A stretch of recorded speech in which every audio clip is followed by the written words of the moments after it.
បាទសួស្តីអ៊ំពូមីមីងពុកម៉ែបងប្អូនជាទីគោរពរាប់អានថ្ងៃនេះខ្ញុំនឹងបង្ហាញទាក់ទងទៅនឹងការធ្វើកសិកម្មបែបឆ្លាតវៃដែលយើងឃើញភាគច្រើនឃើញមានកសិករនៅតាមភូមិស្រុកស្រែចម្ការទីជនបទក៏ចាប់ផ្ដើមអនុវត្តក្រៅពីការដាំដំណាំនៅក្នុងរោងបណ្ដុះកូនដែលបានរៀបចំត្រឹមត្រូវថ្ងៃនេះខ្ញុំនឹងលើកប្រធានបទមួយទាក់ទងទៅនឹងការដាំដំណាំពោតព័ទ្ធជុំវិញចម្ការដែលជាជំរើសបន្ថែមទៀតដើម្បីធ្វើយ៉ាងណាការគ្រប់គ្រងនៅ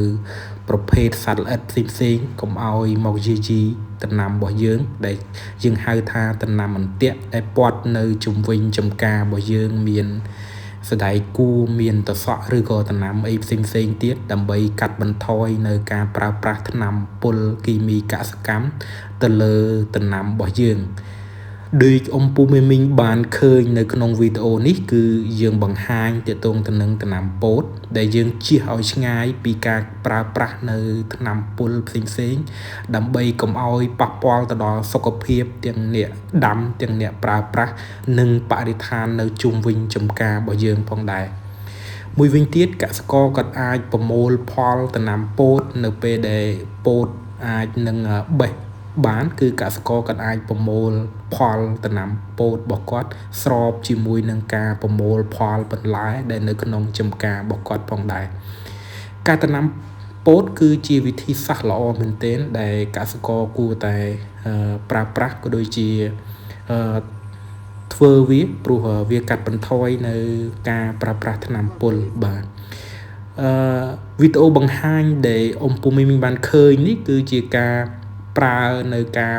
ប្រព័ន្ធបញ្ចូលជីតាមតំណក់ទឹកដែលវាងាយស្រួលមែនទែនសម្រាប់កសិករដែលមានផ្ទៃដីខ្នាតធំខ្នាតមធ្យមអីផ្សេងៗហ្នឹងគាត់អាចប្រើនៅប្រព័ន្ធបញ្ចូលជីបែបនេះតើគេបង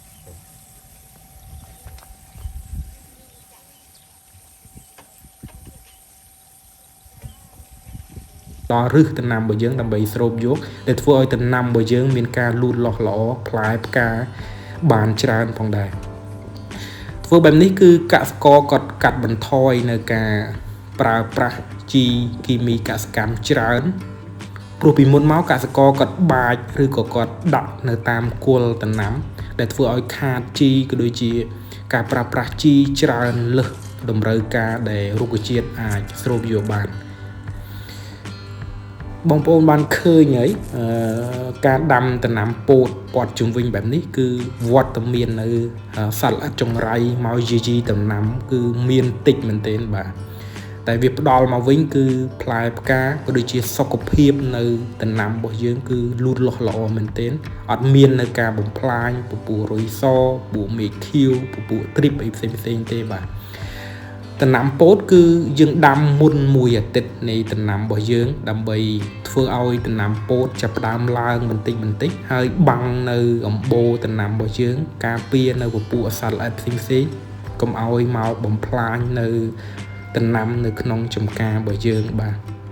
មិនមែនជាវិធីសាស្ត្រដែលថ្មីទេមានកសិករជាច្រើនមកហើយដែលគាត់បានធ្លាប់អនុវត្តហើយទទួលបានជោគជ័យក៏ដូចជាប្រសិទ្ធភាពនៃការប្រើប្រាស់ដំណាំពោតកសិករអាចជ្រើសរើសដំណាំផ្សេងទៀតក្រៅពីដំណាំពោតយើងអាចមានអំពៅឬក៏ពពួកស្មៅមួយចំនួនដែលខ្ពស់ហ្នឹងអាចបាំងនៅពពួកសត្វល្អិតអាចបាំងនៅពពួកខ្យល់បាំងនៅធូលីដីឬក៏ជារបងអីផ្សេងហ្នឹងអាចថាខែប្រាំងអីហ្នឹងមាននៅជិតផ្លូវមានធូលីដីអីផ្សេងហ្នឹងកសិករគាត់អាចជ្រើសរើសនៅវិធីសាស្ត្របែបនេះបានបាទយើងឃើញថាសដៃគួររបស់គាត់គឺមើលទៅគឺផ្លែល្អមែនទែនបាទទាំងសុខភាពដំណាំសក់ឃើញផ្លែល្អបាទហើយនេះគឺជាការដាំបែប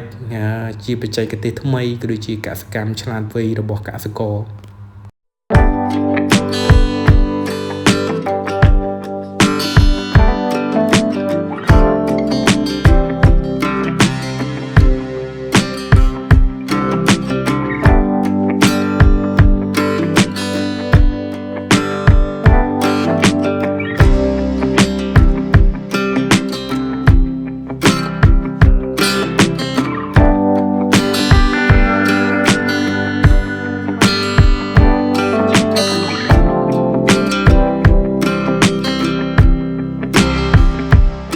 ក្រៅពីការថែទាំដំណាំដោយមានដំណាំរបងកសិករនៅតែងាក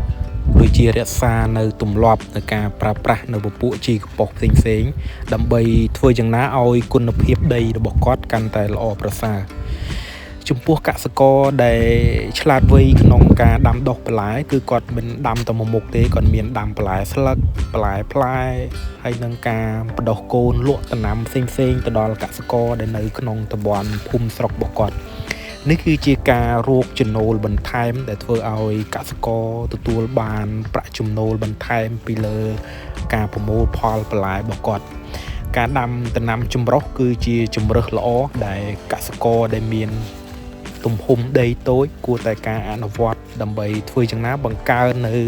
ប្រាក់ចំណូលគ្រួសារក៏ដូចជាធ្វើឲ្យការធ្វើកសិកម្មរបស់គាត់បែបនិរន្តរភាព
បច្ចុប្បន្នកសិករជាច្រើនដែលកំពុងតែ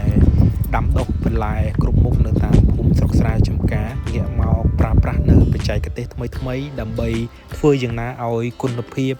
ការដាំដុះបន្លែរបស់គាត់ទទួលបានជោគជ័យក៏ដូចជាបង្កើននៅប្រាក់ចំណូលនៅក្នុងគ្រួសារ